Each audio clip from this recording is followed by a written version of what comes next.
I think, growing up in country Victoria in a very community-involved family, we were always taught, don't sit back and whinge about things, get involved and try and change things. And I think when the nuns taught me, they would have said, they did say, Danielle Green, you talk too much, you've got too many friends and you're a sticky beak. So I think they were probably the attributes that led me to be interested in community and politics. Being raised a Catholic, and the concept of social justice was something that I was really educated in. My family was always about working together with others, not about the cult of the individual, and being, starting work quite young, having a child quite young, and I've always just been a community-oriented person. And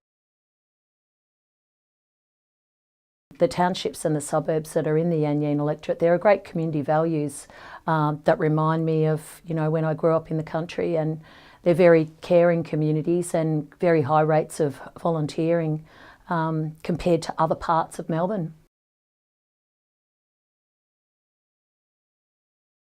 The 12 years has flown by, and I think I've taken every term, every 4 years as it comes, and you should never take the electorate for granted. But having had 8 years in government, and I think probably about 80% of what I set out to deliver, I'd been able to deliver in those 8 years. I have an abiding desire to get back into government so Yean can get its fair share. Project 10,000 was released about 2 years ago, and that was our, jobs and economic development plan for then, but we've since updated that last week, and we've committed, we want to get Victorians back to work and get them moving. And so significantly in the Yean electorate, we're going to build on our investment of when we were last in government, when we extended the rail line to South Morang, which was the first expansion of the metropolitan rail network since the Second World War. And we've now committed that we will extend it to Mernda, and that will drive investment in the Mernda town centre. So there'll be, around 2,000 jobs during the construction phase. We will waste no time. We'll begin work next year, and people should be able to catch the train to the city by the time of the subsequent election. I don't think it's productive to focus on who your opponent is. I always stick to my own race and to the commitments that I'm making to the community. Whoever the Liberal Party choose to run for the seat of Yean is a matter for them. All I'd say is I think it's curious to run someone that that doesn't live in the electorate, that still lives home with mum and dad. I don't like to be too critical, but I think, there are people that want to genuinely represent the community that they live in, and I live in the heart of my electorate, and there are others who, have a desire to be in politics and they don't mind which seat they represent. And I think the community's a bit over people who aspire to be professional politicians. I think they want us to be genuine representatives of the community and put people first.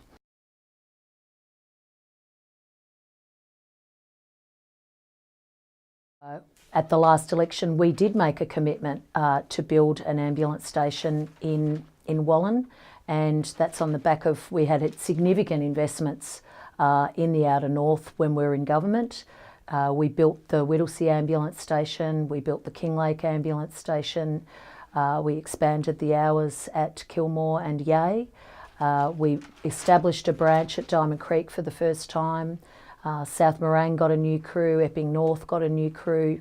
With every year we were looking at the growing needs of the outer north, and also we reserved land for an ambulance branch in Mernda. So we were always looking ahead, and that was before the population growth hit. And I think the Wallen community, the issue that they raise most with me is that they're concerned about poor health services and the fact that they don't have an ambulance branch.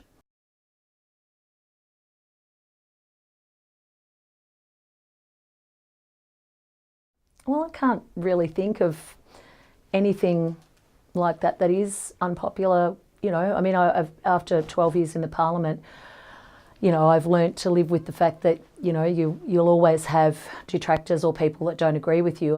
So I'm never really in doubt what people in my community want, and I ask them regularly what their priorities are.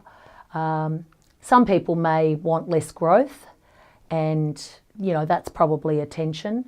And so, you know, keeping the speed of growth at a manageable level and matching investments, I think, is really important to the community. So I don't think there's anything really specific that the electorate would be violently against. And, you know, I suppose that's the benefit of living and working amongst your community as well, too, in that you're one of them, so you have a shared set of values.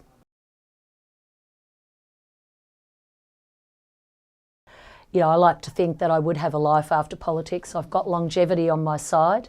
I was visiting my Auntie Joan in Benalla a couple of days ago. She's 93. My grandmother was in her 98th year when she died, and her mother was in her 100th year. So I plan to be around for a long time, and to have a life after politics, but I've still got a lot to do between now and then.